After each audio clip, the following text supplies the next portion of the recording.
PT KB Pharma bekerja sama dengan radio kesayangan Anda mempersembahkan Sandiwara Radio Saur Sepuh dalam kisah Pesanggrahan Keramat. Pesanggrahan Keramat. Pesanggrahan Keramat. Pesanggrahan Keramat.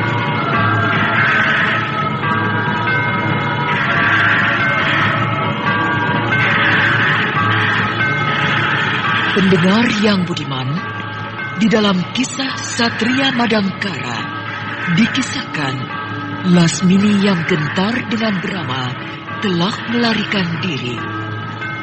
Berkat keuletan dan kegigihan Brahma dalam mencari Lasmini, akhirnya Lasmini dijumpainya di kerajaan Pagaruyung.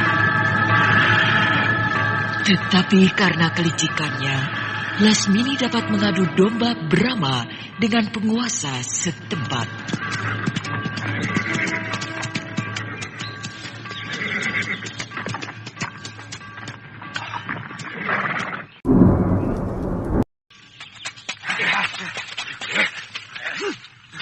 Tunggu dulu, saya mau...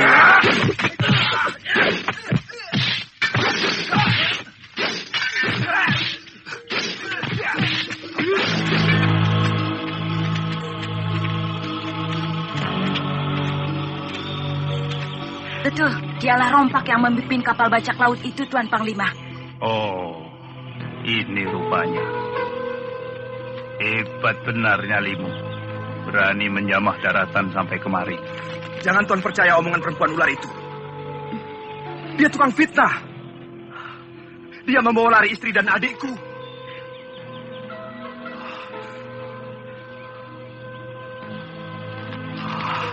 Masukkan kerangkeng.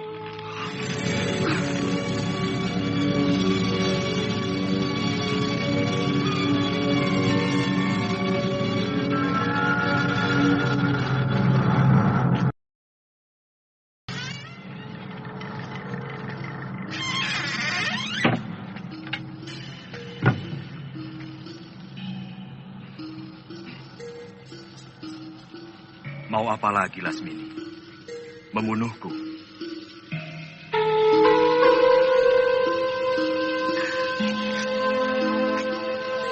Di mana kamu sembunyikan istri dan adikku? Mereka ku tinggal di Bukit Kalam. Buat apa ku bawa ke tanah seberang?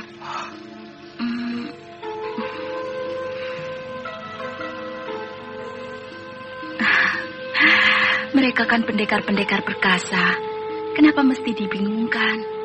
Ucapanmu bisa dipercaya. Satu yang jarang kulakukan ialah berbohong.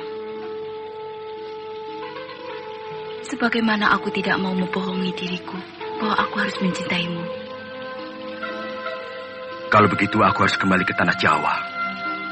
Kalau ternyata terjadi apa-apa dengan istri dan adikku, aku akan kembali untuk menghukum kamu. Jangan mimpi, pendekar. Hanya aku yang mampu membebaskan kamu.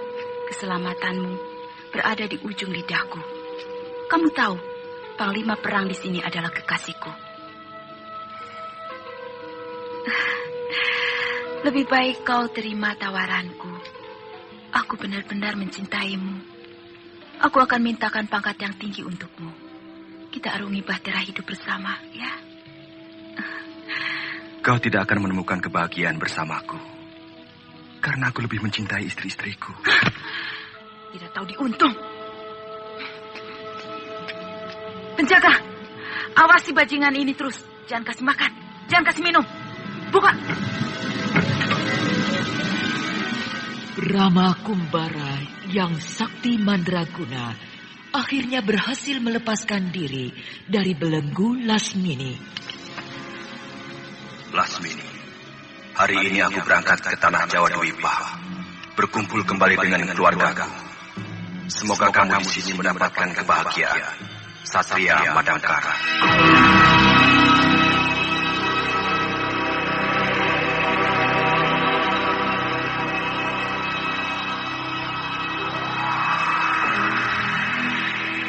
Hei, buka.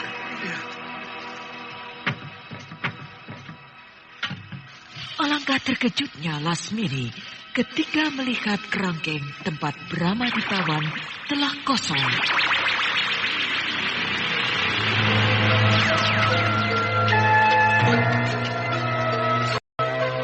Sesampai di Madangkara, Brahma memanggil para bawahannya dalam pelaksanaan pembuatan pesanggerahan keramat di Goa Pantai Selatan.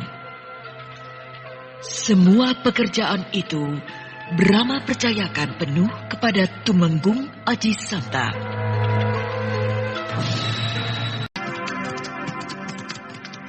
Raden sudah ditunggu oleh Gusti Prabu. Terima kasih, Paman. Ayo, Paksi. Yuk.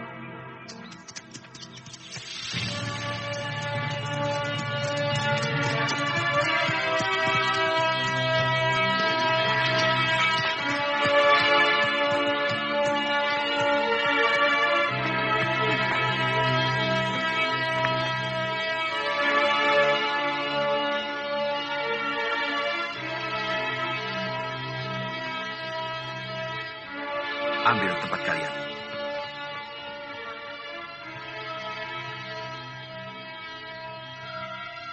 Ini memang bukan pekerjaan ringan. Tapi aku percaya, Tumenggung Aji Santa akan mampu melaksanakan tugas besar ini dengan baik. Atas restu Baginda. Dan kamu, Panglima Ringkin, tidak boleh terlena. Keamanan harus tetap dijaga. Tidak semua orang suka melihat kerja besar kita. Hamba akan selalu menjalankan tugas dengan sekuat tenaga, Gusti Prabu.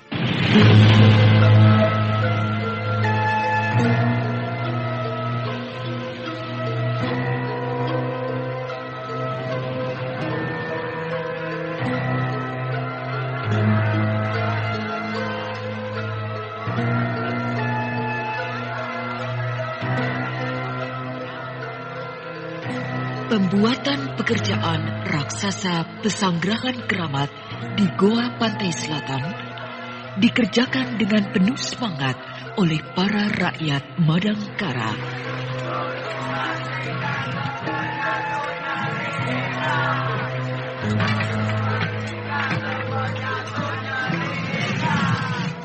Tetapi para musuh yang merasa dendam kepada kerajaan Madangkara akan merencanakan niat busuk dalam pembuatan pekerjaan itu.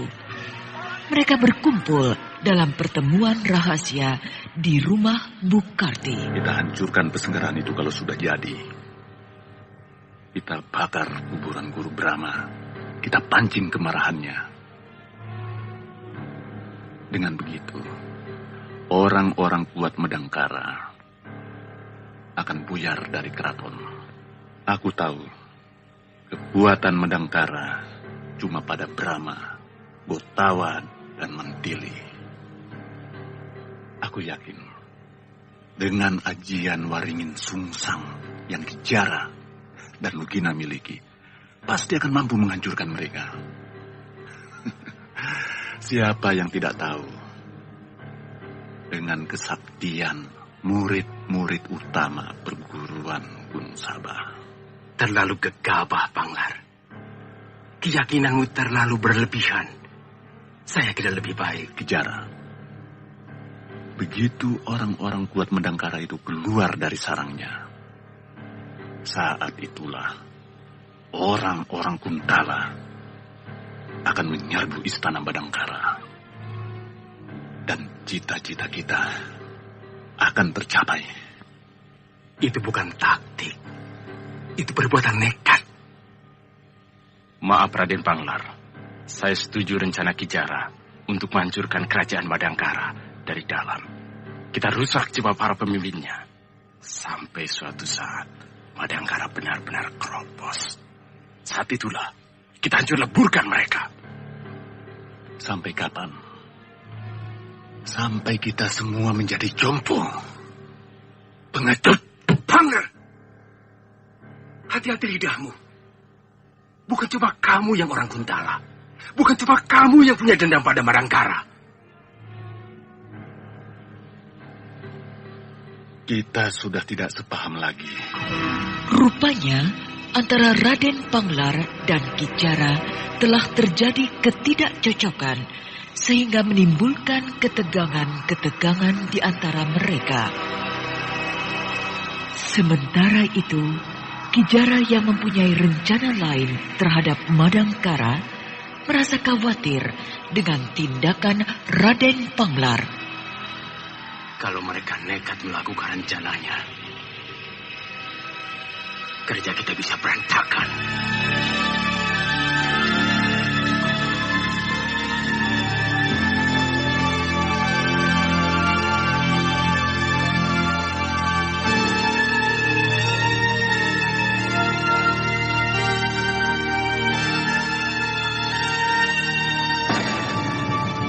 Lasmini yang telah melanglang buana sampai ke negeri seberang, akhirnya kembali menginjakkan kakinya di tanah Jawa Dwipa, diantar oleh nakoda Sudamani. Terima kasih Sudamani telah sudi mengantarku ke Bumi Jawa. Salamku buat Warman Dewa kalau kebetulan Anda mampir ke Dharma saya. Saya akan sampaikan kalau bertemu. Anda jadi berangkat ke Kawali? Ya, saya harus membeli kuda.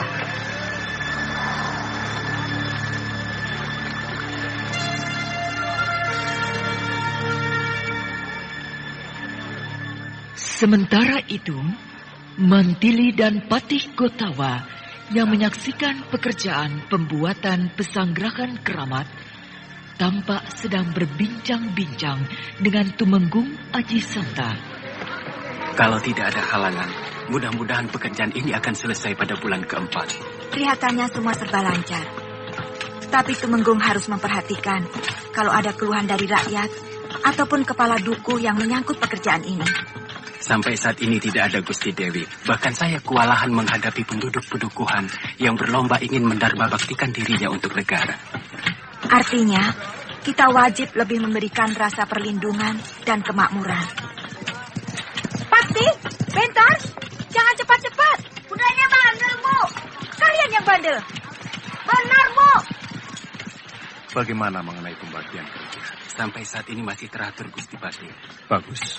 Saya yakin kerja ini cepat selesai.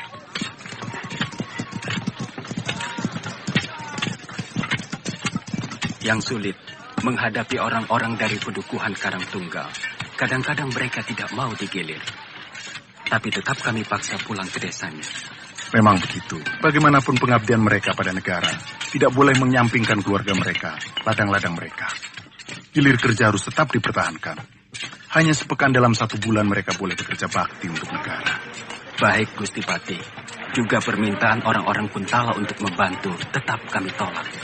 Ya, terus terang kami masih meragukan kesetiaan mereka terhadap Madangkara.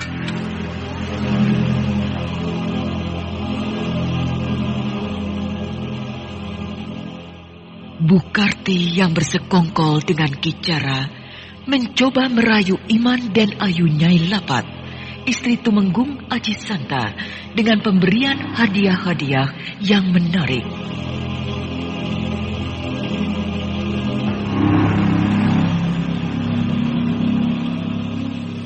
Yang penting, apakah perempuan itu bisa kita garap? Kelihatannya begitu, Ki Jara. Dia senang sekali menerima hadiah yang Anda berikan. Wah. Aduh, belum pernah aku melihat perhiasan seindah ini. Ya?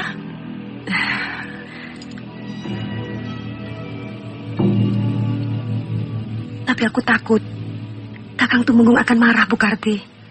Saya kira tidak ada alasan Gusti Tumenggung marah, Den Ayu.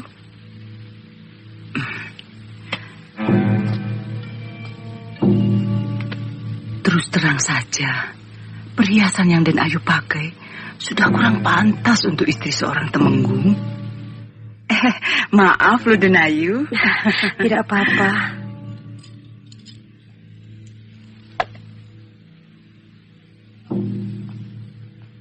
Tolong sampaikan terima kasihku pada teman Bukarti. Siapa namanya? Ki Jara, Den Ayu. Oh, Ki Jara. Bilang saja, aku sudah menerima hadiahnya. Ki Jara itu saudagar ya? Kok Den Ayu tahu? Memang, dia biasa berdagang ke Pajajaran. Bahkan pernah ke Majapahit dan ke Suwarnabumi.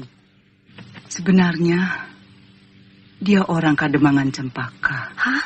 Orang Kuntala?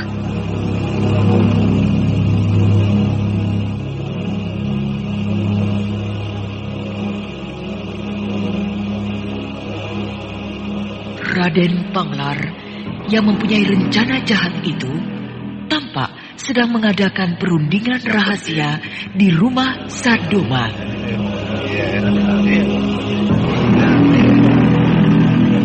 Terus saja jalan. Yang penting cuma bangunan pesenggerahan dan kuburan dalam gua itu saja yang kalian hancurkan. Gampang itu.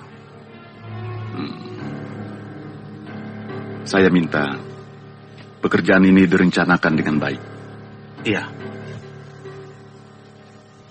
Ini uang Panjar. Serahkan dia. Itu pekerjaan kami, Raden. Anda tidak usah bingung. Saya cuma ingin mengingatkan kalian. Senopati Madangkara, orang-orang sakti. Jadi jangan terlalu meremehkan. Kami tahu apa yang harus kami lakukan. Yang penting, kapan? Secepatnya. Saya akan beritahu waktu yang pasti. Sebab ini harus ada kerjasama dengan orang-orang Kuntala lain untuk menyerang keraton. Kelompok kalian sudah terkenal mampu bergerak cepat. Itu sangat diperlukan untuk kerja pembusukan. Ya, saya mengerti. Saya tunggu perintah Raden. Hidup Kuntala! Hidup!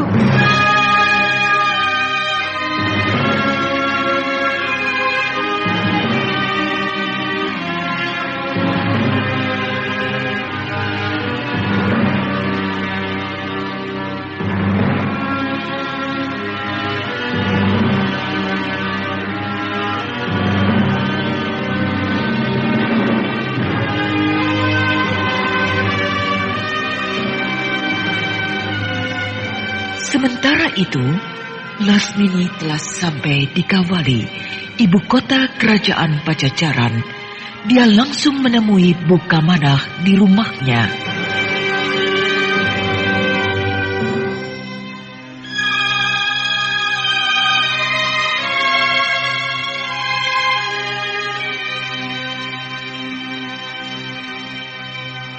Katanya kau sudah jadi istri Tumenggung waktu di Mojopahit.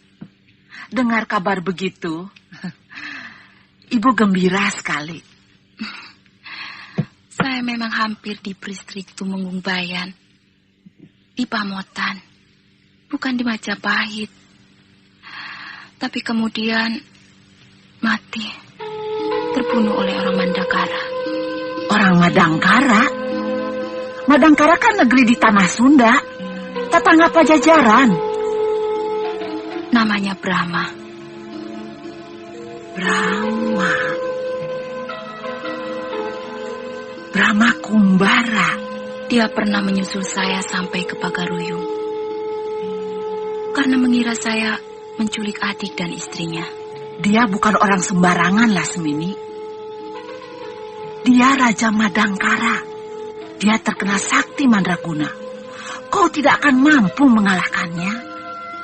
Raja.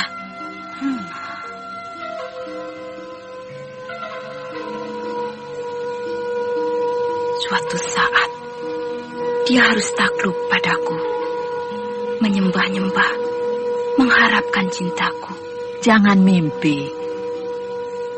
Brahma sudah punya 2 orang istri yang sangat cantik. Saya cukup kenal watak lelaki. Mereka tidak pernah puas. Sudahlah, Lasmini. Lebih baik kau cari pembesar Pajajaran. Ya. Mulai nanti malam, kau menari lagi di sini. Kau boleh gaet orang yang paling kaya di Kawali.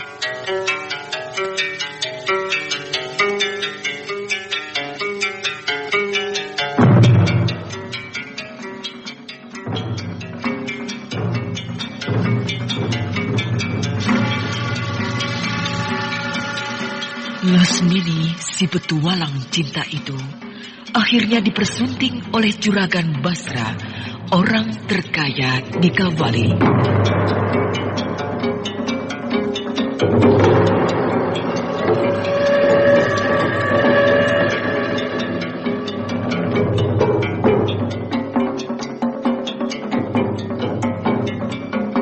Sementara itu, di rumah Nyai Lapat, tampak Tumenggung Aji Santa baru pulang dari pekerjaannya dan langsung disambut oleh istrinya.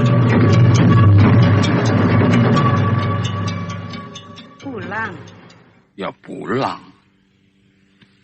Ini rumahku. Kok 4 hari? Harusnya kemarin. Tapi ada halangan. Beberapa pekerja mati. Tertimbun tanah longsor. Kalung siapa yang kamu pakai? Kalung saya. Ada orang baik hati memberi hadiah kemarin. Lebih baik kamu kembalikan. Kakang Tumenggung kok aneh? Pemberian dikembalikan. Orangnya bisa tersinggung. Lapat.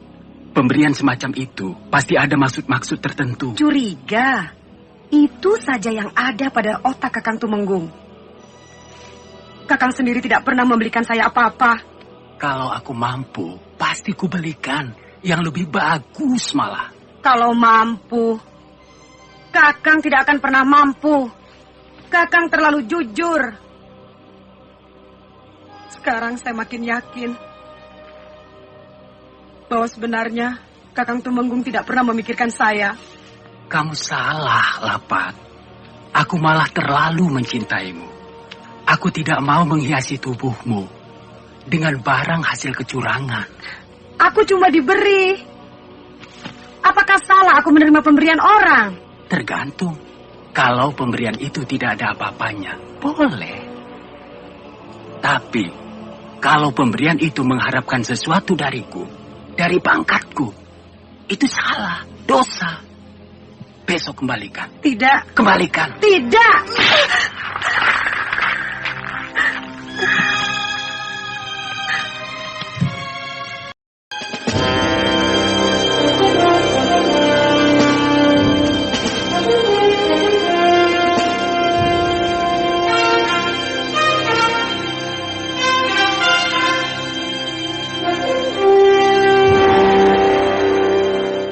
Kemelut rumah tangga Tumenggung Aji Santa, beritanya terdengar sampai ke keraton Madangkara. Sudah 3 hari Tumenggung Aji Santa tidak berangkat, Gusti Prabu.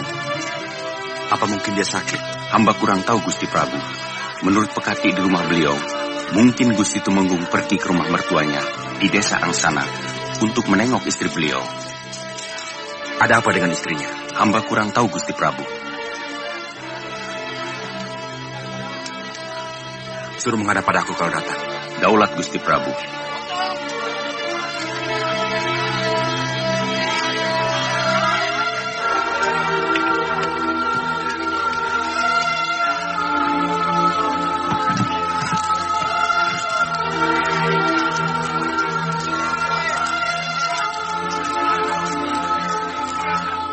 Istri Tumenggung Aji Santa memang orangnya agak lain. Inginnya bermewah-mewah dan agak garang pada suami. Ini sangat berbahaya, Kakang.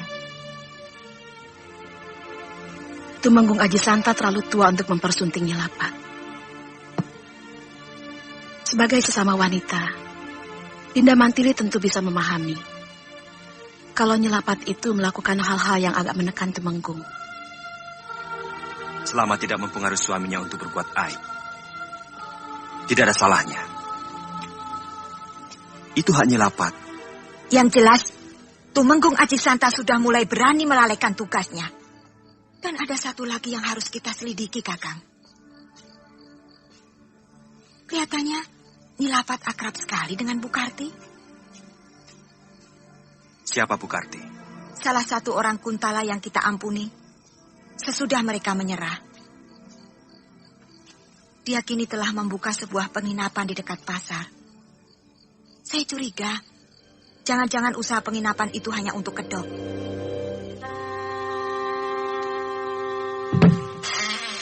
Suami macam itu perlu dikasih pelajaran, Nyi Dewi.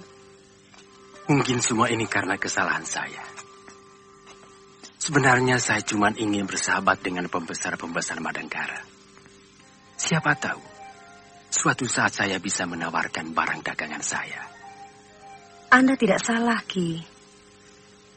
Suami saya memang yang keterlaluan. Terus, apa yang harus saya lakukan? Ya, kalau perlu, tinggalkan saja dia. Bercerai? Tidak usah. Saya rasa Nyi Dewi pulang saja ke rumah orang tua, ke desa. Pasti beliau akan kebingungan, kelabakan, dan akhirnya beliau akan menjemput Nyi Dewi. Dan tentunya Nyi Dewi harus berpura-pura tidak butuh.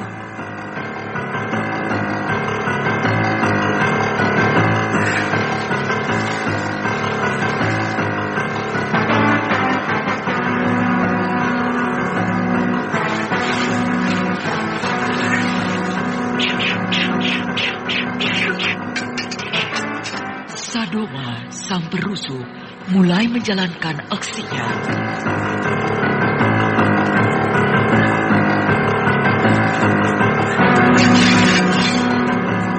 Dengan dibantu kawan-kawannya, dia mengobrak-abrik pesanggerahan keramat.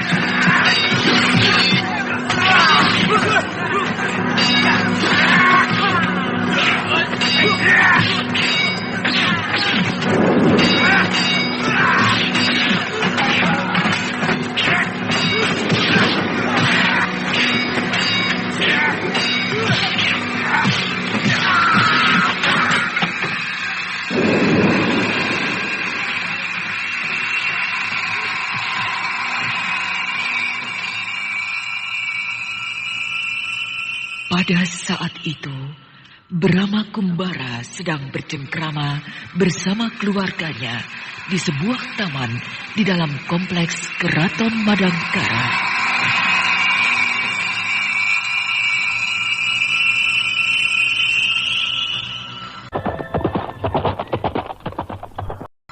Sebentar lagi, Bentar dan Paksi akan punya kawan bermain. Aku